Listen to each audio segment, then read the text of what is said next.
Good morning to a brand new day.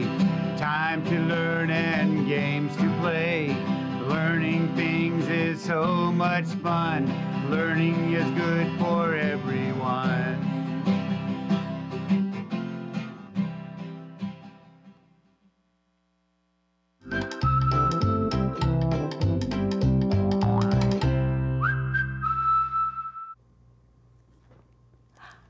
Good morning, third grade.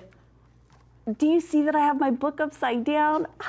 I'm feeling so silly today, right? Sometimes you can have all kinds of different moods. And I think Jamie Lee Curtis does a great job of introducing and talking about all of those different types of moods in her book, Today I Feel Silly. You might want to check it out. She's got several others that are super fun to read too, but this one happens to be one of my favorites because it talks about moods. Sometimes you can even feel a little bit sad, and that's okay too. She talks about it in here.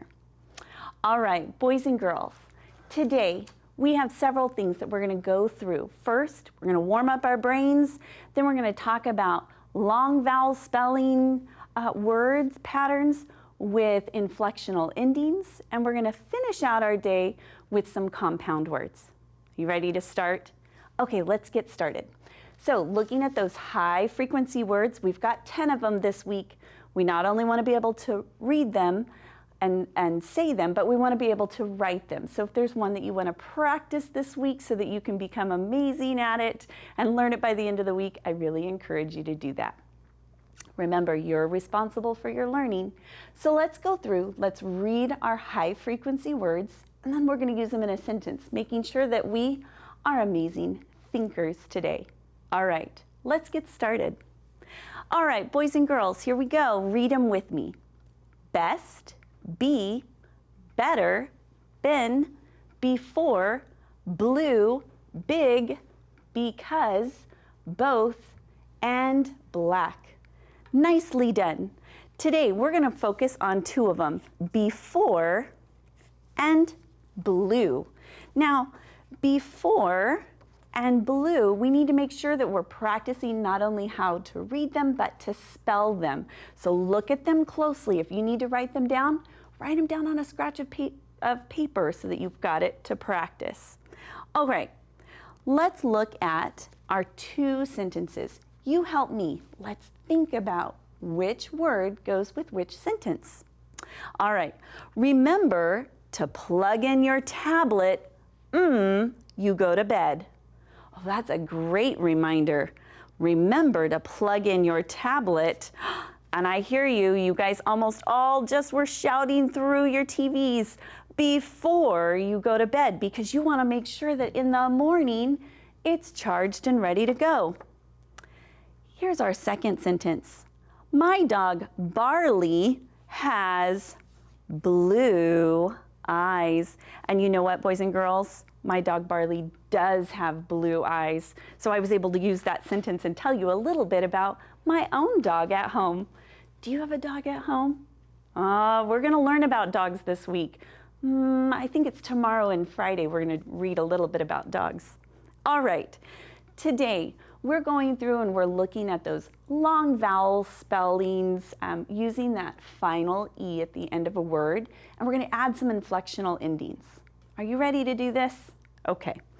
So I brought with me some long vowel sound spelling cards to help me remember what those sounds are.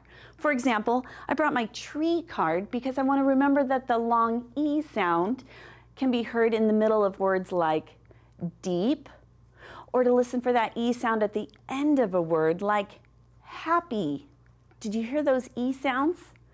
Excellent. And I brought my cube card to remind me to listen for that long U sound, like in music, or at the end of the word glue. Did you hear it? Good. And how about my boat card? I brought my boat card so that it reminds me of that O sound, boat, in the middle of boat. Good. Or at the end of the word toe. Did you hear it? Good.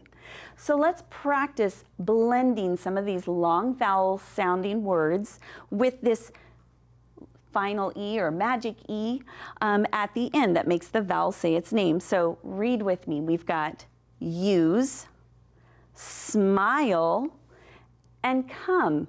Excellent job.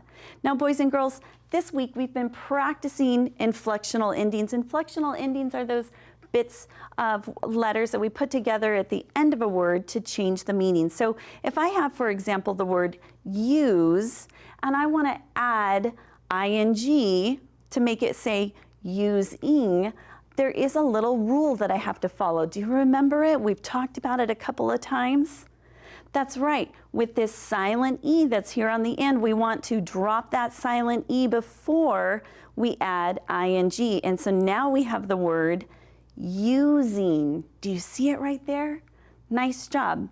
Now, this means that it's currently happening in real time. I'm currently using my finger to point at this word. Now, once I'm done, I would say it happened in the past, and then I would add ed. So I used my finger to point. And used, I would have the word use, but instead I want to drop that silent E and add ed. Now remember, ed can make 3 different sounds. It can sound like ed, d, or t. So used has the d sound, used. See what that looks like? Let's do a couple more. We've got smile. When we have that silent E at the end, remember we want to drop the E before adding ing. Now we went from smile to she is smiling. Remember, after she's done smiling, we would say that she smiled. Smiled. And what do we need to do? That's right. Drop the E and then add ed. Do you see it? Smiled. Excellent. So down here I've got the word come. So if she's coming along with us, I want to make sure that I drop that E and add ing. I have a question. I have the word come. I don't say I've comed. What? This is an irregular verb, right? So I would actually change this one completely, and I put it in red because it's not following our pattern this week. And this would, the past tense for come would be came, like she came with me this last weekend. You guys, 3rd grade, you guys are so smart, and I am so proud of you for hanging with me today. Nice job. Okay, so let's go through, and I have a story for us to practice some of these long sounds, these long vowel sounds, with the silent E at the end. So let's go through and let's read some of them. This one's ice fishing with Jake. Ice fishing with Jake. You know what? I have never been ice fishing before, so I looked up a little picture to help myself. Do you see this little boy sitting here? What did he put right here? That's right, there's a little hole in the ice. So do you think he'd be hot like we are right now in Fresno? Oh, he's really cold right now. The whole lake is frozen so that he could fish. So let's find out about Jake. We're looking for those long vowel spellings, so lake and froze and Jake. Look at all of them that we can find. Let's read it. Ice fishing with Jake. When the lake froze, Jake and I set a date to go fishing. We made a hut with a place to sit. We cut a hole in the ice. I gave Jake a pole. I dropped a line in the hole. I hope I get a pike. Do you know what a pike is? That's a type of fish. So I hope I get a pike, said Jake. We sat. We sat and sat and sat. I felt like an ice cube. I hope I get a bite before morning, I said. What time is it? Time for a bite, said Jake with a smile. My mom had made us a big lunch. I ate mine. Jake was just set to take a bite of cake when his pole snapped. "Save a slice of cake for me," yelled Jake. "I snagged a pike on my line."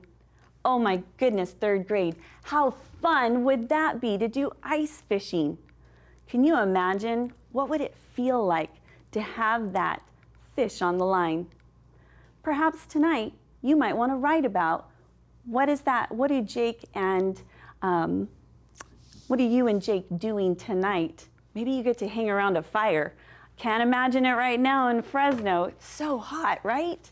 That's where our imaginations are so important. All right, let's go through and talk about some compound words. Now remember, compound words are simply two individual words, and we put them together and they make one big word. I have some examples for us. Here's one, some and time. Now, some, I know, isn't giving us anything specific. It's just some, right? And time can talk about minutes, hours, days. And when we put some times, well, we don't know too much about it. It's not specific enough, but we know that sometimes things might happen, okay? And that becomes a compound word. How about this? Pop. Think about the word pop. Have you heard a firecracker go pop? Think about the word corn. Can you picture those, like corn on the cob? Those little corn kernels? Well, guess what? When we put pop and corn together, we get popcorn. That's so much fun to eat when we go to a movie. How fun is that? All right, let's do another one. How about grand? Grand means that it's kind of first in line, right? What if we put grand with mother? Well, it's not talking about our moms anymore. We're talking about our mother's mother, right? And there becomes grandmother. Nice. Last one. How about under? Under just kind of means beneath something, right? And then we have the ground. This is what we walk on. What if I put under and ground together? Now I have underground or beneath the ground, right? We'd have to dig to get down there. Excellent job. I have a sentence right here, and let's see if we can find our compound word. Read it with me. I love visiting with my grandparents. Do you see that compound word? There it is right there. Grand and parents. 2 words. Excellent job. So, third grade, I'm so excited that we got to hang out here together today. And remember, you are responsible for your learning success. So ask the questions, listen, and share your ideas. Together, we can do so much more. Have a great day, and I can't wait to see you back here tomorrow on PBS. Have a great night. Bye-bye.